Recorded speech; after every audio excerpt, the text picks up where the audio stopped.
हो जाएगा तो I will not be surprise. तो गोल्ड को हर लेवल पे, जैसे मार्केट में हम नहीं कर पाते ना, कभी भी नहीं सोचना कि नहीं इससे ऊपर क्या जाएगा, बहुत बढ़ गया बहुत बढ़ गया।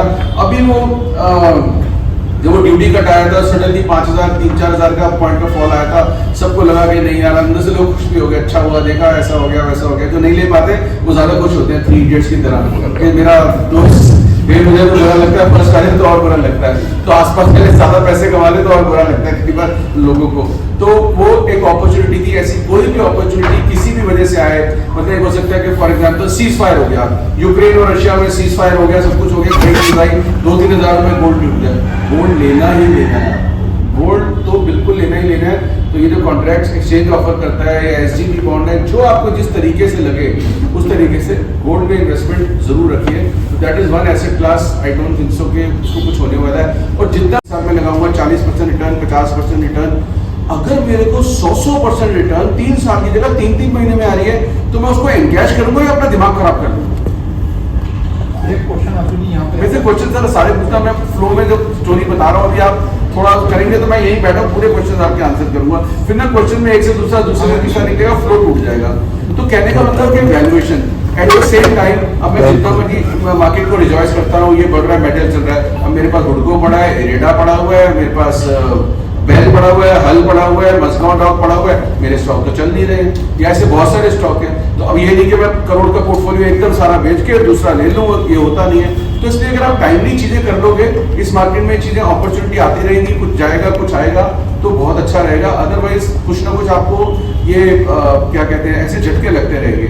मार्केट है चलती रहेगी, हम अपने ग्रज नहीं कर सकते। So first of all participation, doubt don't nurse your doubt, यानी सही है कि नहीं है करनी, पार्टिसिपेट ढंग से करो, क्योंकि ये मौके पैसे बनाने के फिर दोबारा मिलेंगे नहीं। लेकिन जब too good to be true, too early पैसा आ जाए, उसको money in the bank is a real money, otherwise कुछ ना कुछ भी हो सकता है, किसी भी तरह की चीज हो सकती है, बट सेक्टोरल रोटेशन जरूरी है।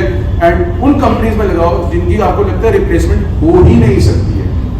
मैं फिर एक एग्जांपल ही दे रहा था, ऐसी कंपनी है, अब आप बताओ मनीष जी को इंडस्ट्री लग रही है, आप तो सारी इंडस्ट्रीज को जानते हैं, नया इंडस्ट्री लगाना कितना मुश्किल है।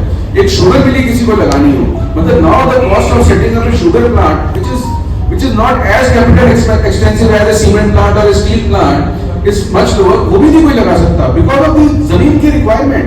जमीन के रेट देखो कहां से कहां हो गए।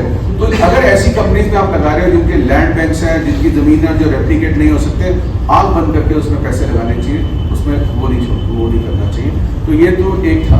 दूसरा पॉइंट, जब आप ऑप्शंस पे बात करना चाहते हैं, तो ऑप्शंस पे ऑप्शन का जो एक्सपायरी का ये हुआ है, देखिए ऑप्शन के वॉल्यूम कम होने से एक्सचेंज को इफेक्ट आता है, सरकार को आता है, एज ए ब्रोकर हमें आता है, एज ए ट्रेडर हमें आता है। लेकिन मेरा रोल सिर्फ यही नहीं है, मेरा रोल एक इन्वेस्टर के लिए भी है, जो मैं बोलता रहता हूँ। तो ये वीकली एक्सपायरी, हम हेजिंग की बात करते थे कि ये हेजिंग इंस्ट्रूमेंट की तरह यूज करो इस ऑप्शंस को। अब हेज कोई ईयरली हेज होता है, कोई हाफ ईयरली हेज होता है, कोई सेक्टोरल हेज होता है। आज मैं मिड कैप हेज कर रहा हूँ, कल बैंक निफ्टी हेज कर रहा हूँ, परसों फिर निफ्टी हेज कर रहा हूँ, एक दिन बाद निफ्टी हेज कर रहा हूँ, ऐसे कोई हेजिंग होती है? ये टोटल स्पेकुलेशन थी, स्पेकुलेशन है, स्पेकुलेशन ही रहेगी।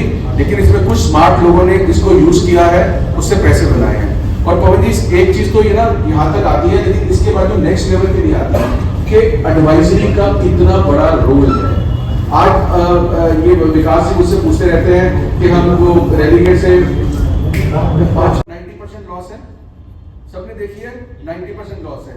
मैं आपसे पूछता हूँ कि बहुत सारे लोग पवन जी के क्लाइंट हैं, 10 में से क्या 9 में यहाँ पर लॉस है क्या?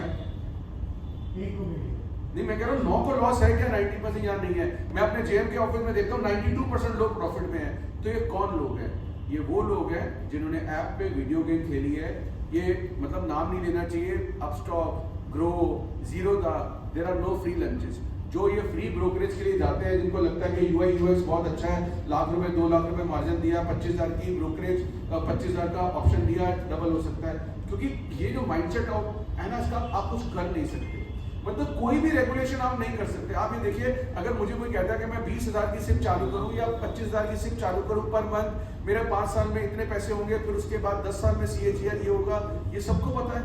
आज स्टॉक्स लेके लॉन्ग टर्म बैठ जाए, पुराना पोर्टफोलियो नया, ये पता है, लेकिन उसको पता है कि आज मेरे पास है ही 5 लाख रुपए और मैं 10 साल बाद कितना कर लूंगा, और उस पर इन्फ्लेशन एडजस्टेड कितने कैगर से मेरा पैसा बढ़ जाएगा, क्या होगा।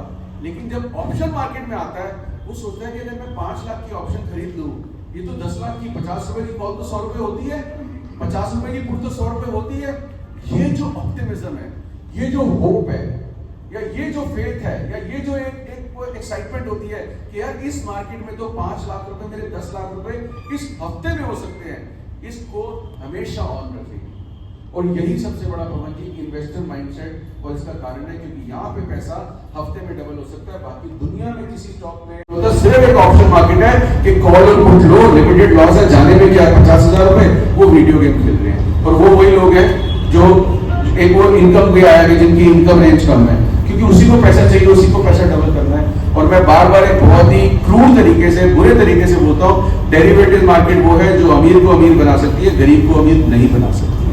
लेकिन उस गरीब को होप रहती है कि नहीं, इस मार्केट से मैं पैसे डबल कर सकता हूँ, उसको बहुत अच्छा लगता है, या वो होप या फेथ या एंथुसियाज्म रहता है कि हो सकता है, हो तो सकता है। लॉटरी तो किसी की लग सकती है और किसी की लगती भी है, लेकिन बहुत कम लोगों की लगती है, इसलिए 10% लोग या 8% लोगों को प्रॉफिट है, 90% को लॉस है। तो पवन जी यही एक होप है, यही एक आंसर है कि लॉटरी वाली बात है, उसको अब ये कैसे यूज़ करना है नहीं कर सकता, इसलिए वो 10 और वो फ्री ब्रोक, उसके बाद एडवाइस कोई नहीं है, वो फेसलेस ऑर्गेनाइजेशन से डील कर रहा है। आज आप एक्सचेंज से डील करते हो या जो जिनके एडवाइजरी ब्रोकिंग है, चाहे वो इक्विटी की हो, चाहे कमोडिटी की हो, करेंसी की हो, उनकी रिसर्च है, रीजन है, लॉजिक है, आप उससे बात कर सकते हैं, वो बताएगा, उसके बाद उसको आप ब्लेम भी कर सकते हैं। ये तो आप किसी को ब्लेम नहीं कर सकते, कुछ नहीं कह सकते, बस पैसा चला गया।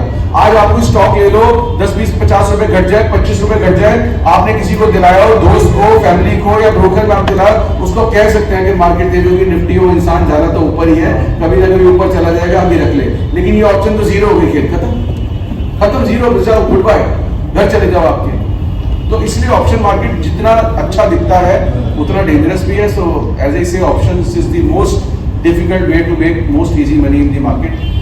ये चीज है। मेरी 8 से 8-10 एक शो कॉल होगी, मैं जी पे मैं थोड़ा